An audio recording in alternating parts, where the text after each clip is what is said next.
How is that? Marty, is that better? Let me know if that sound works. Let me know if that is working now at your end. That would be good to know. Think it might be sorted. If you can let me know on that, that would be very, very helpful. Because we don't want to be sitting here speaking when there's no sound at all. So if you can let me know. So since there was very little sound for most people, welcome to AMs with Annette, your UK business update, Monday to Thursdays at 11 a.m. UK time. It's back. Thank you, Marty. That's great to know. For those of you who have not tuned in before, my name is Annette Ferguson. I am CEO of Annette & Co, UK-based accounting firm. I am a chartered accountant and certified profit first professional, and I help business owners take home more money from their business for them and their families to enjoy. Of course, at this point in time, incredibly challenging for many business owners, which is exactly why I do these sessions. So I do very much appreciate everyone who is joining in and who is on with us today. Now let me see, because I think something is funny is happening in some of my settings here.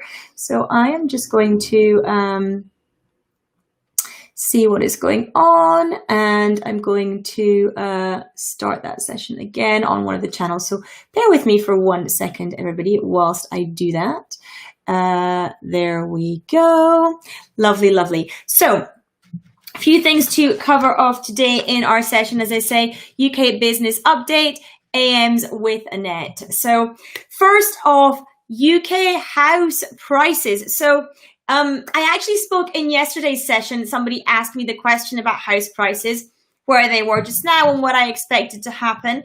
I did say that the early indications in the data seemed that house prices actually were still pretty buoyant and that were in fact increasing with some pent-up demand happening.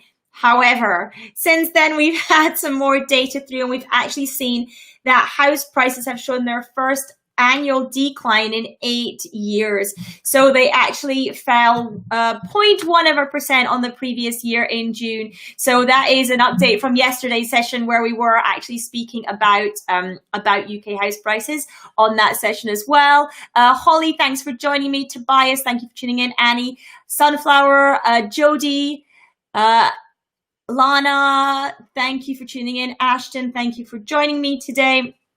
I can see that we've got a lot of people now hopping on, which is lovely to see you. If you are tuning in, do give me a hello in the comments. Let me know that you are here. It would be lovely to know that you are with me. Wendy, thank you for joining me. Thank you for tuning in as well. So it'd be lovely to know if you are here. Do let me know in the comments. It's always much nicer to hear from you as you hop on. Chloe, thank you for the follow. I appreciate that very much. Benj, hello. Lego Kitchen, thank you very much for joining in. Karis, thank you for joining me. Everyone who is tuning in, thank you very much for hopping on.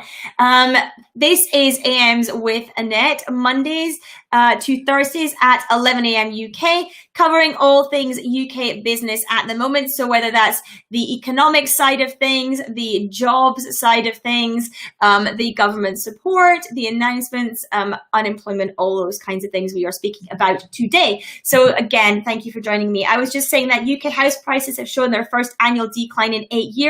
That is a follow on from basically what we were talking about yesterday, when we were speaking about what the housing market was looking like. We've had more data there, and there was a fall of 0.1% on the previous year in June. HMRC data shows a slight pickup in the residential property transactions from April time, from an April low, but it's still 50% lower than the same month in 2019. Now, of course, that's going to be skewed a little bit because in May, it was only the English housing market that was actually open. Other parts of the UK were not actually open at that point in time. So we would expect to see a skew, but there is still a significant decrease in what is happening in the housing market as well. So Thank you, everyone who is tuning in. Thank you for joining me. I do very, very much appreciate it. Thank you for the love, the hearts, the likes, the thumbs up, the follows, all the shares, all those lovely things that you guys do on whichever platform you are on. I massively, massively appreciate it. So thank you so much for that. I do very, very much appreciate it. So we are also hearing a number of companies now announcing more redundancies, also companies announcing more job losses as well. Overnight, we've heard that Upper Crust, the owner of SSP, is to cut 5,000 UK jobs. Airbus has announced 15,000 job cuts, saying that there will be 5,000 in each country it operates, plus a further 1,700 in the UK on top of that as well.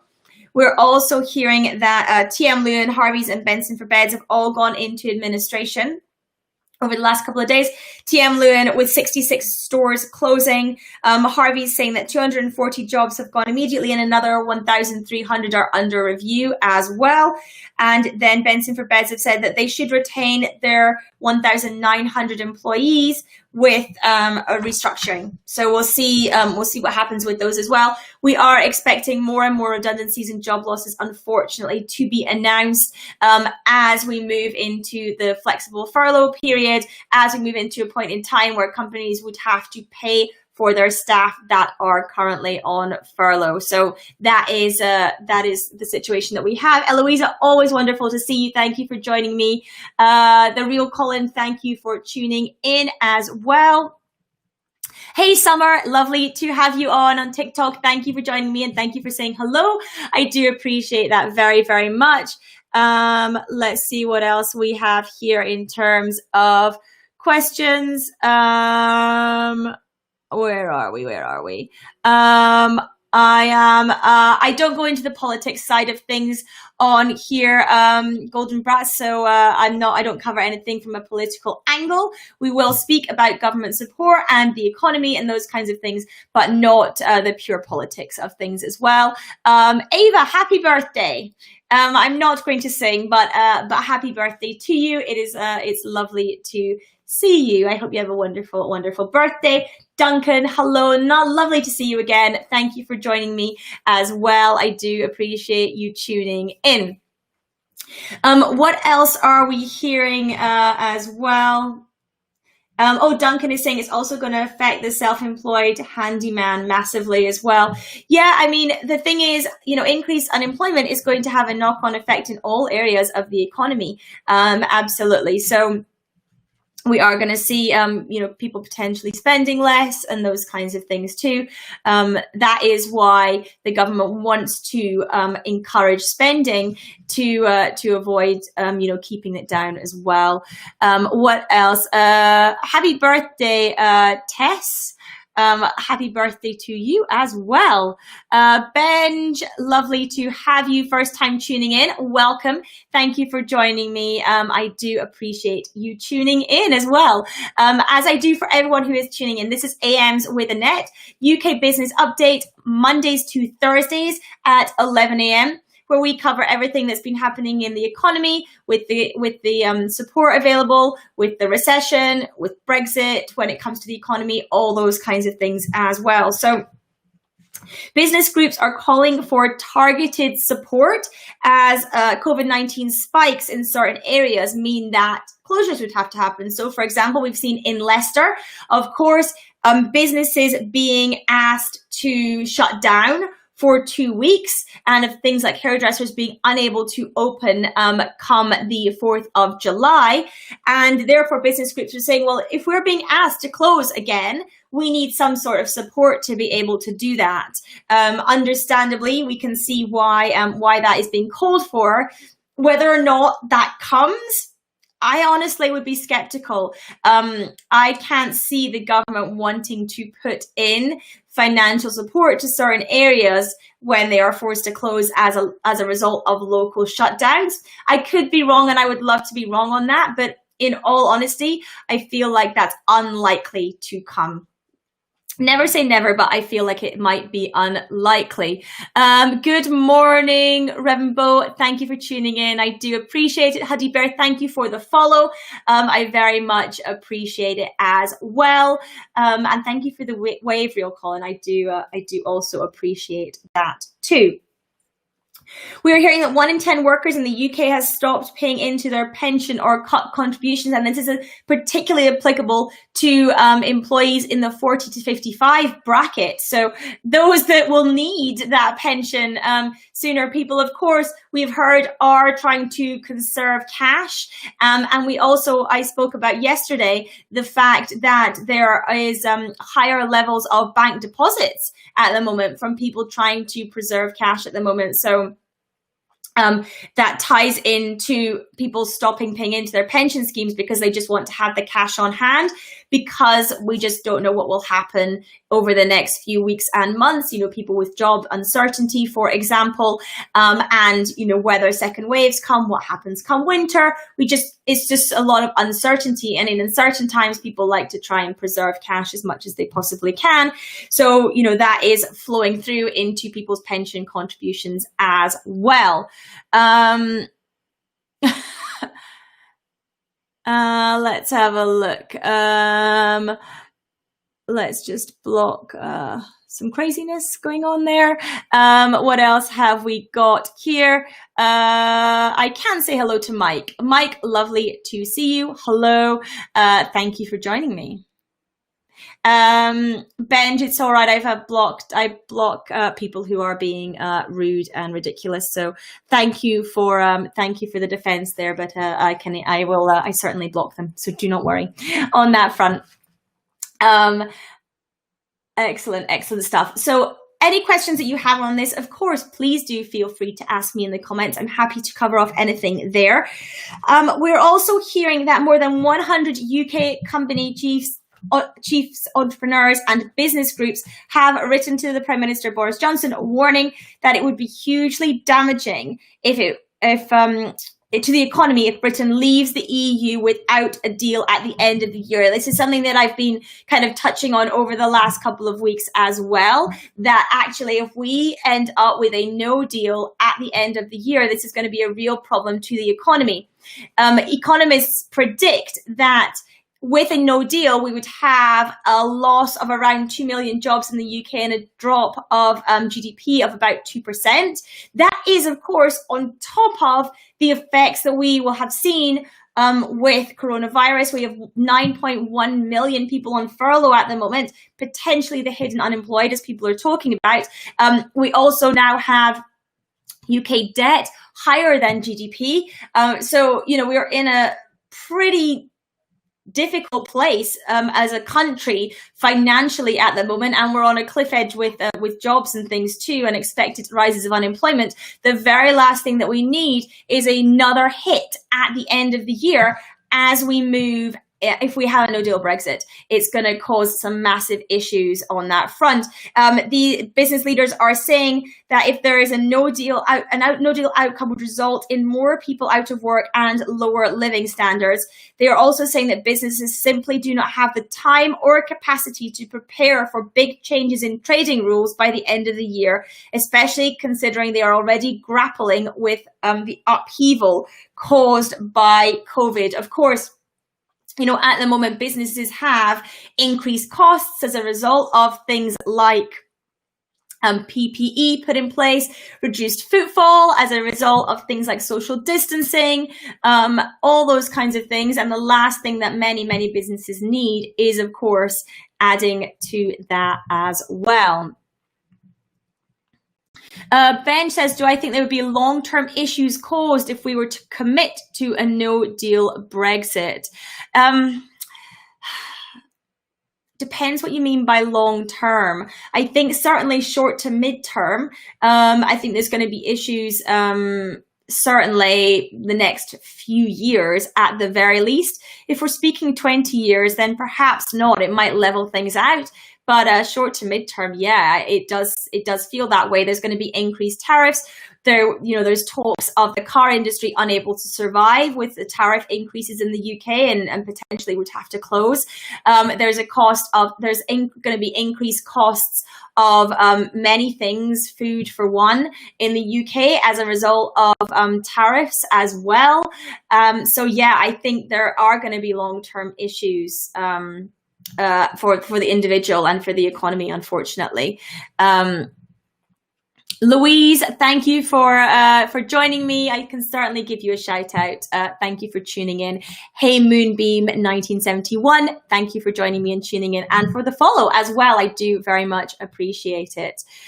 I have no idea how to pronounce your username apart from it's X. X. Will taxes go up anytime soon? Good question.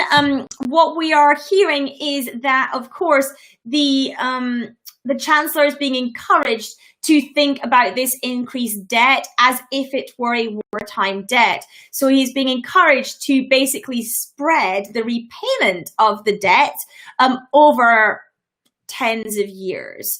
Now, whether or not he takes that on board remains to be seen. We are expecting an announcement from the Chancellor within the next week or so about things like tax, potential VAT, and all those kinds of things. But we don't know at the moment. I expect at some point they will have to in order to start recouping. So we'll see what happens there, but I would prepare. I would be preparing for a tax increase at some point, perhaps not in the next 6 months, but potentially the next tax year. I think we can expect something to happen with that as well. Steely, thank you for the follow. Aljona, I think it is. Thank you for the follow. Benj, lovely to see you as well. Looking forward to seeing you tomorrow, Benj. So thank you for joining that. No, I do not know any MPs personally, Henry, but Peacock, lovely to see you. Thank you for joining me. What have we got on this side? Rent allowance. The real Colin saying, if you could ask the richest man in the world to find at leases for rent and an allowance for employees with a percentage cut in pay that would carry them through this, how would you ask him? Granted he against the funding government that will not distribute the funds as is stated. I am not sure what you mean there, Colin. If you could ask the richest man in the world to find at leases for rent, I'm not sure what that bit means, and an allowance for employees with a percentage cut in pay that would carry them through this. I'm not sure your question, Colin. I'm sorry. If you can reword it, then that would be helpful, because I'm not sure what your question is there. Yeah, Marty's saying it's also in the EU's interest to have a deal. It is, Marty, but similarly, I feel like, why would the EU make it easy on the UK? They don't want to set a precedent for people leaving. So therefore, I kind of think, why would they set a precedent there? So yes, they want a deal too, but they're also probably not going to give the UK an easy ride on that. So yeah, that's kind of where it sits. Hey, I can say hello to Pat. Hello, Pat. Because they're saying, why can't you be my teacher? I'm not a teacher. So that is why. That is not my area of expertise. I'm a chartered accountant. I'm a certified profit first professional, income strategist, profit mentor, but I am not a teacher. That is not one of the things on my list. Tom is asking prospects for the art. In all honesty, Tom, the prospects for the arts don't look so great. We don't have any specific support coming out when it comes to the arts. There's a lot of campaigning going on at the moment for the arts, but at the current point in time, it doesn't look great at all for the arts, which would be a terrible, terrible position, unfortunately. Colin is saying everyone's worried about getting money from the government. They can't afford to give it to them. A lot of people won't receive money. Yeah, 100%, Colin. The government have already said that they cannot help everyone. They cannot save every job and they cannot save every business. And therefore, we can't expect that every single person will get financial support from the government at this point in time, despite the fact that perhaps they have no revenue, despite the fact that perhaps they have no income as well. Robsby saying no need to get political. Not being political at all. Robsby, that is the fact. That is what has been said. That is what has been announced. So no political leaning on that. That's just the facts of what has been said. We have heard that they have said they cannot save every job and they cannot save every individual's income. That is the situation. Hey, Chessie and M, lovely to see you. Thank you for joining me. Thank you for tuning in. I do appreciate it. Tom is saying, who is campaigning for the arts? Tom, I do not remember the name of them off the top of my head. It's one of the art councils. I cannot remember the name of them off the top of my head, Tom, but I'm sure you should be able to find that online. There was an article, certainly in the FT last week, around it, so you might be able to find it through there in terms of that. So thank you everyone for tuning in. I do very much appreciate it. This is AMs with Annette, your UK business update, Mondays to Thursdays at 11 a.m. So I will be back again at 11 a.m. tomorrow. So please do come and join me. If you are just tuning in, if you missed the beginning of this broadcast, you can of course catch the replay on most of the channels. The only one that you will struggle to find that on, of course, is TikTok, where you cannot watch replays. So if you are on TikTok and you want to catch the rest of this broadcast, then you can head over to either Instagram or YouTube. Links are both in my bio to be able to catch the replay on that. If you are on Instagram, this goes up onto IGTV, so you'll be able to catch it there as well. And then on all other platforms, as I say, if you have joined us halfway through, you'll be able to catch the replays on that channel. Do make sure you set in your diary for 11 a.m. tomorrow, where I will be back. Autika, you can watch you can catch the replay on Instagram or on YouTube. The links are in my TikTok bio, so you can catch it on there. And hopefully I'll see you tomorrow again as well, 11 a.m. UK time. Thank you for hopping on and tuning in again this morning. I do very much appreciate it. So thank you everyone who has tuned in. It is time for me to hop off, but I appreciate your time. I appreciate you hopping on today, and I hope to see you all again very soon, hopefully tomorrow as well. So take care everyone. I'll see you soon.